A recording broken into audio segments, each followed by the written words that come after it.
Hello my beautiful people, welcome to your key to the eclipses, key to your personal eclipse video. So why am I doing this? Right, well, I'm doing this because in the sign videos I gave specific messages for that sign, the house, etc. There's other things going on around the eclipses or because of the eclipses or with the eclipses, whatever way you want to shape or form you bring it. Before I start going into this, I would like to bless the words that I bring and the intuition and the astrology that I'm about to speak with all forms of love, like peace, prosperity and abundance. And I pray that the messages that come through are ultimately clear and concise and they help you on your path to your highest vibrational good. I bless everything that I do because I always try to give people things that I think are going to help them, that I feel is my best work, and I like to bless everything that I do to make sure that it's coming from the purest place that I can possibly come from. Okay, so like I said, in the sign videos for the eclipse specials, I gave specific messages, you know, for that sign, for the house, you know, whether it's your sun, your ascendant, blah blah blah blah. Some of the other stuff that I couldn't mention is this. So we start off on the 13th with a solar eclipse in Cancer. So a solar eclipse in Cancer at 20 degrees. Now this is interesting for me because my moon sign is Cancer and my moon in my natal chart is at 20 degrees. So I'll be interested to see how this plays out for me personally.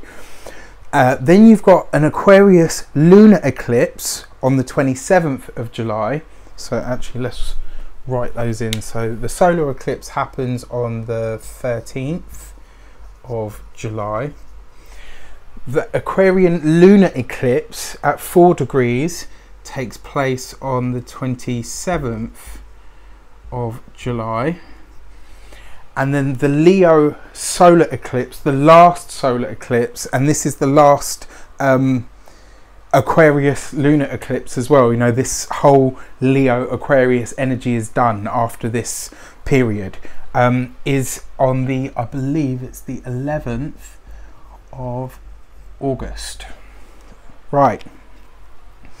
So lots of people talk about eclipses being portals and, you know, gateways and stuff like that. And, you know, I put a fair amount of stock to that. A lot of people say they're karmic.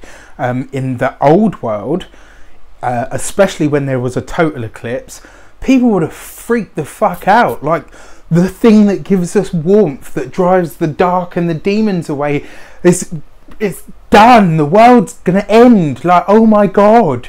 You know, but the spiritualists, the mystics, the witches, prophets, priestesses and whatnot would have been the ones that said, still yourself, calm yourself and observe what happens in this period of time in the space that we inhabit.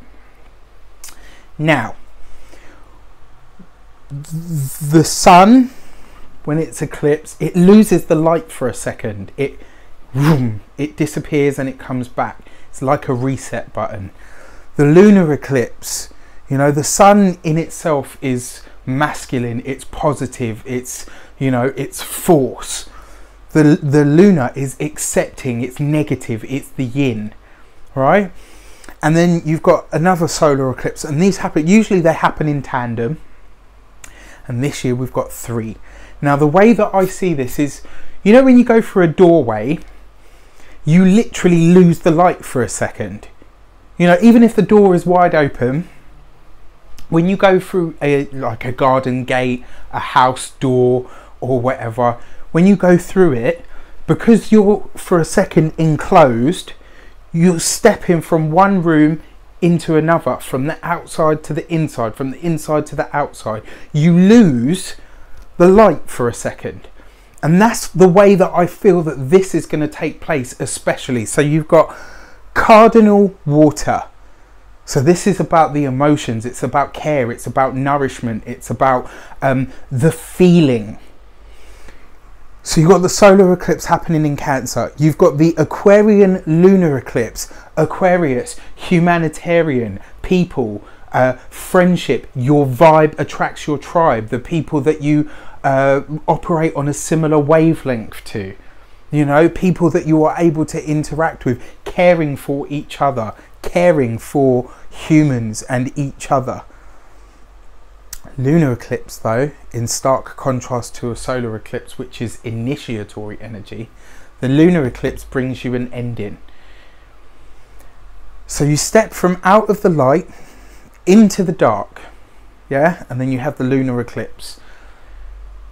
And then you step back into the light. You're going through a literal gateway. Leo, yeah? So Aquarius, fixed air. This is about the ideas and intelligences that are inbuilt and ingrained into human beings.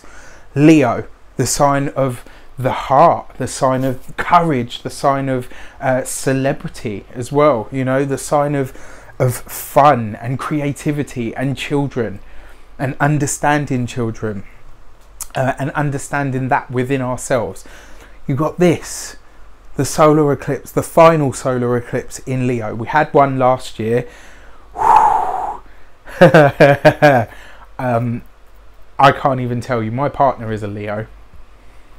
I am a Leo rising, and we both had some serious stuff go on last year with the last eclipse. It was bang on my ascendant, and it was also bang on his, that's where his sun is, at 27 degrees of Leo.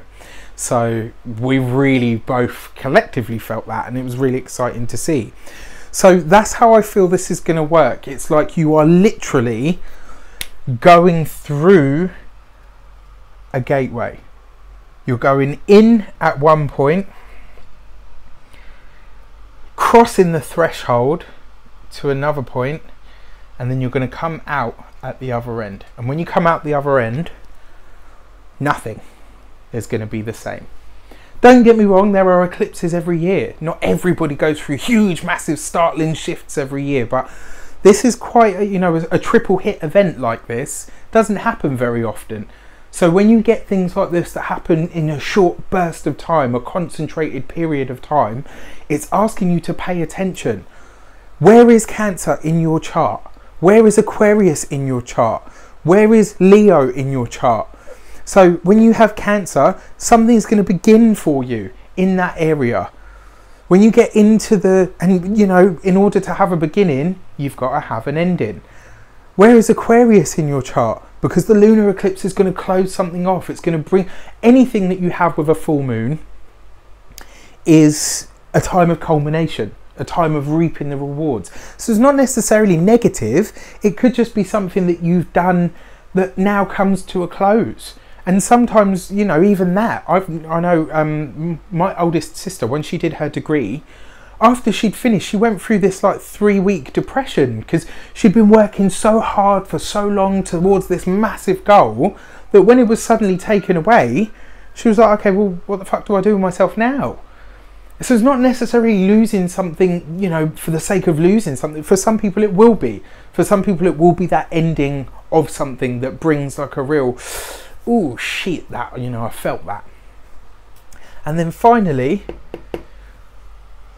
the last Leo eclipse will be bringing something else. It will be bringing something else. And I kind of feel that these three are going to work in tandem. You are going through a gateway.